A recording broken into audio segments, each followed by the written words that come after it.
Hi there, my name is Daniel from Transcona Trailer Sales. Today I'm going to be walking you through your 2023 Wildwood 171 Rbxlx. We are just going to start off the back of the unit. If you notice, you are pre-wired for an observation camera as well as a Lippert stair system, so you can get up and check your seals. If you're interested in getting any of those installed, you can talk to our parts department and they can get you all set up with that. You do also have your black tank flush here, so if you have your sewer hose hooked up and your black tank open, let's say you're getting false monitor panel readings or you're noticing a little bit of an odor around the unit, you can just hook a garden hose up to here while you're all hooked up, turn that on, and all that's going to do is just going to spray out the inside of the tank, trying to get that a little bit cleaner. You also have your exterior shower, which does just open up with your silver 751 key. You should have one of these included with the unit. You just stick it in there, turn it. You can open it up. You do have hot and cold water in there and just a little extendable hose.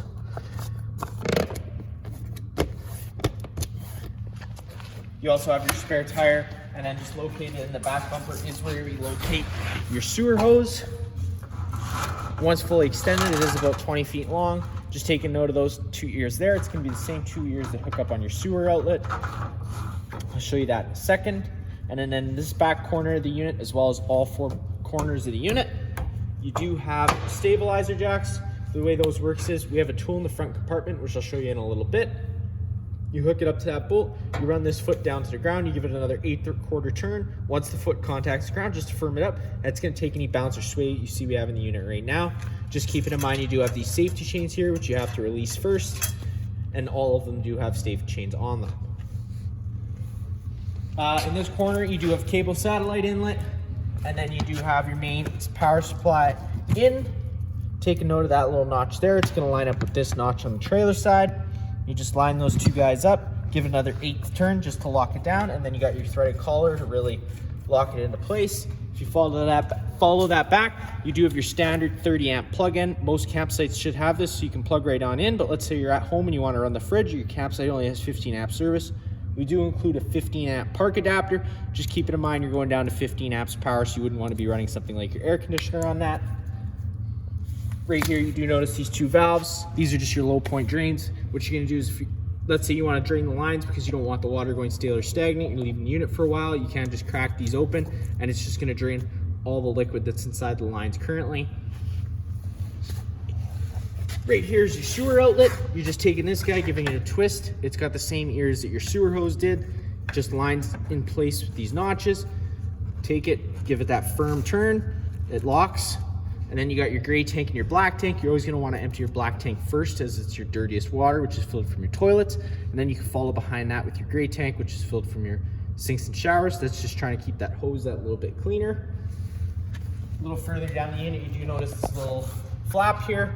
Whenever you get to your campsite, you are just going to want to unclip this flap, allowing fumes to be then brought out of the unit by the overhead fan. Whenever you are traveling, you can't just lock this back into place, and that just stops dust from getting inside the unit while you're traveling. And then you got your fresh water fill and your city water connection. Your city water connection is going to be if you're out of site with service. There's no need to run your water pump. You could just thread a garden hose into here, turn it on, and it pressurizes all your lines. And then this is just filling your fresh water tank. Speaking of the fresh water tank, right below this back tire is just this white valve. You're going to pull that. That is just going to empty your fresh water tank. And then you do have your furnace exhaust right here. Whenever your furnace is running, this is going to be putting out hot air, so just be mindful of that. Inside this compartment is just some storage. And then at the front of the unit, you do have your propane cover. Most of the time you can get to what you're needing to do right from up here.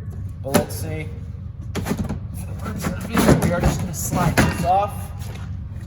And you do get access to the top of the tanks. This is just 2 simple barbecue style propane tanks. You're just turning it on, opens up the flow to the unit. And then you do just have your battery box right in front here. It's where we hose your battery. And then your tongue jack right in front of there. Turn that light on, turn that switch on the top. It's gonna turn that light on. And then you got up and you got down. And then just underneath this little rubber cap, there will be just a nut under here. We include the tool for a tool to operate that manually in case you were to ever lose power for whatever reason, or the jack would fail. We do include that tool in the front so you can move it up and down still.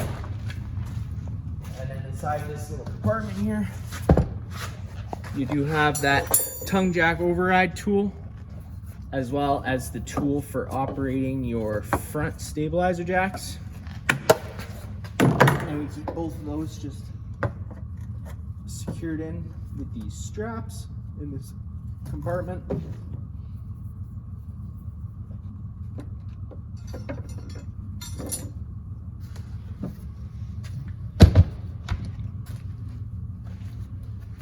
You do have a cable satellite outlet, as well as 2 household plug-ins. You got your 2 exterior speakers. Inside this compartment here, if you open this up, you do notice this little strap here. If you pull this up, you'll be able to disconnect this strap from the other one. You can just lift this up and it'll give you access to your hot water tank for your bypassing for winter.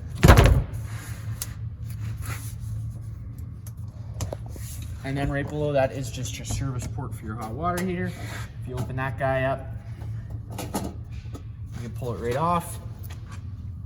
The main thing you're gonna be worried about is whenever you get to your campsite, you are just gonna want to give this pressure relief valve a pull. If the tank were full, there should have been a shot of water that would have came out telling you that the tank's full and it would be safe to fire up. Because this unit's winterized, the tank is currently empty, so it wouldn't be safe to fire up right now because you got no water coming out of there telling you the tank's empty. The main drain bolt is just on the bottom here, and then you do notice this little switch. This little switch is just for turning it if you were to want to turn it on with electric instead of gas. I'm going to go over a reset procedure inside. The button I refer to is just right here. And to get that to close, you're just lining up those tabs on the bottom. This tab right here.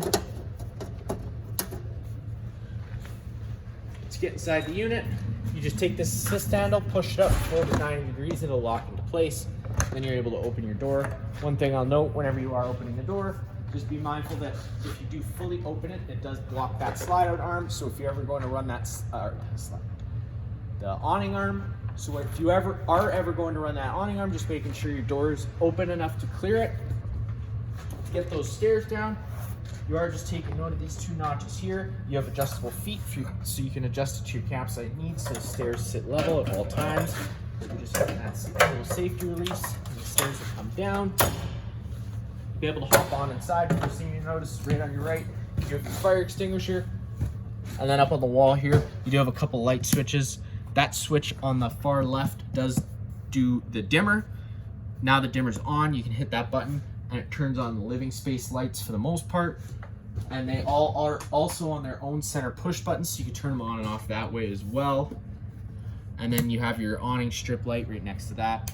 And then just your water heater and your water pump switch. If you hit your water heater switch, this DSI fault light's gonna come on. You're gonna try lighting the water heater 3 times. If on the 3rd try it doesn't light, this DSI fault light's gonna stay on, in which case you do just have to turn this switch off, go hit that reset button I showed you just before there, and then turn this back on, and the heater will try relighting itself. And then you do have your monitor panel, so you got your battery, so that's gonna go low, fair, good, and C is charging. We're plugged in, so it's currently charging. And then you got your fresh, your black, and your gray, which is just an empty 1/3, 2/3, and then full. Right up here is just your solar controller. They call it a solar controller, but really it is just a monitor system. So it's just going to tell you what your batteries are currently at, what you're charging at, and then you can just change your battery types depending on which type you're running. And you can also see your amperage readings and your amp hour readings.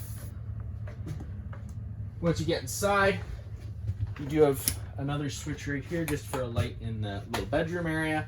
If you were to want to fold this into a bed, you can just take the foot of the bed, fold it out, and it lies flat. And then you can just take those safety latches, release them, and the bed folds down. You do have sleep app access on both sides of the bed, as well as 2 plugins on each side. And then you do have USB plugins as well. Locking that in place, this in place. And then to touch up, you just picking up the foot of the couch and then grabbing the top of the couch and just kind of pushing it and folding it into place. And it should just fold into place. One thing I did forget to show you is just the awning.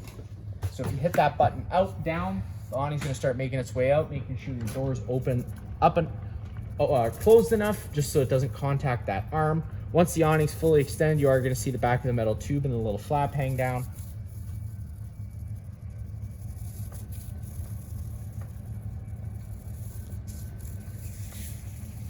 So there you go, you get that flap hanging down, and there's that back of the metal tube, and you can stop. Now, let's say we're to start reading, you can't take any arm, front or rear, and just pull down on it, and it is just gonna change the pitch to the awning head, allowing water to then run off. Now, if you do like that pitch better, you can do the same thing with the front arm, and it's gonna allow for more shade underneath here. Just always making sure you do push those arms back to straight when you go to bring it in, so you don't run the risk of bending anything. And one thing, just always be mindful of the wind speeds that are coming. Just you're gonna want to bring that in anytime it starts getting too aggressive.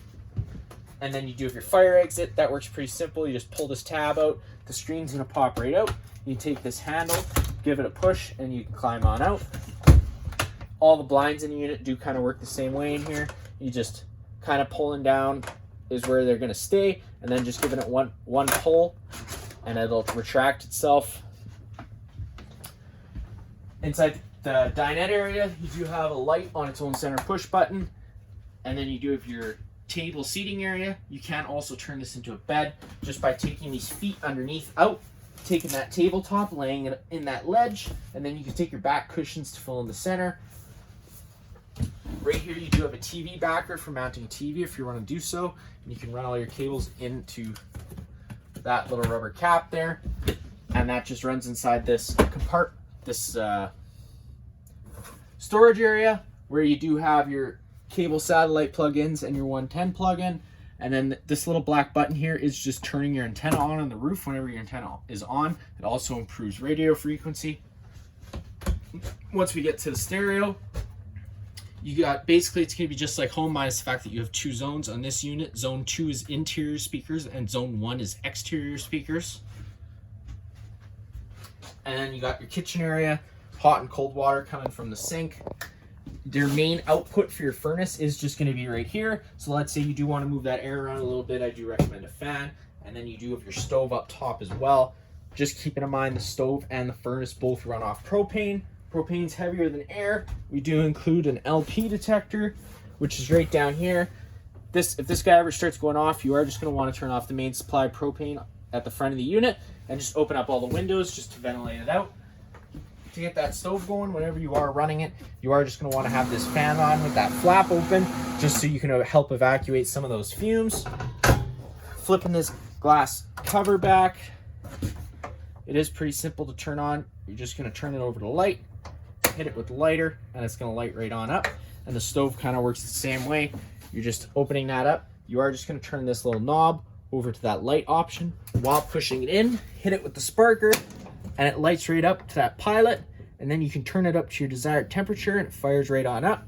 Now, it did work right away this time, but sometimes it can take a few minutes just to clear all the air out of the lines if the unit's been sitting a while, so just be mindful of that. Sometimes it doesn't fire up right away, and you have to give it a few minutes just to clear all the air out of the lines. And then you got your Freon fridge. Opening that up, you got your fridge and freezer. Right down below is just your temperature settings. So you're having off. This little off grid section is going to be the most power friendly. You're going to use the least amount of power on these two modes here. And obviously that last one's going to be its coldest settings. And then they do have charcoal filters, which we do sell replacements for. And that's pretty simple to change. You're just pulling back on that and it pops on out. This is essentially just to help with odors inside the fridge. They do require replacing every once in a while, but our parts department can help you with that. And then just slide into place. And then right below there just is your breaker slash fuse panel. Opening that up, whenever a fuse pops, you are just going to have a little red indicator light telling you which one's gone. And then whenever a breaker trips, it is just going to sit in the middle, so you have to turn it off and then back on again to reset it. You do have your thermostat right on the wall here. Hitting that button once, it is just going to illuminate itself. Hitting it again turns it into fan low. Now at this point, this is just moving air around with the air conditioner, using the fan on a low fan. Hitting that button again, you're going to go into high fan. Now you're going to get into cool high, so now the actual air conditioning part takes into effect, and that's going to run full time. And then once you get to cool auto, whenever that auto appears, it is an on-demand system. So once the thermostat senses the room's at a certain temperature, the air conditioner is going to cut out. Same thing on high fan, and then you just get into heat, and then hitting that button one more time goes into off, and then at any time using the arrows to change the temperature inside the room. Opening up this door, you do just get access to your bathroom. You got your light switch right on your left. You got storage on the left as well. And then you do also have your main GFI plug right here. So you got test on the left, reset in the middle. Whenever there's no lights showing here, that means you're good to go. If you ever have a plug that doesn't work, this would be the first place I would check, just to make sure that you didn't trip the GFI. And then you got your shower as well as more storage. And then in the unit, you do have some overhead fans. Opening that up, and you can turn it on, turns on that fan. I do recommend getting a max air vent cover, just so you can run this fan even if it's raining outside, because if it's raining, you are gonna get some water inside here without that cover. You can talk to our parts department about that, and they can get you all set up. If you have any other questions, feel free to give us a call.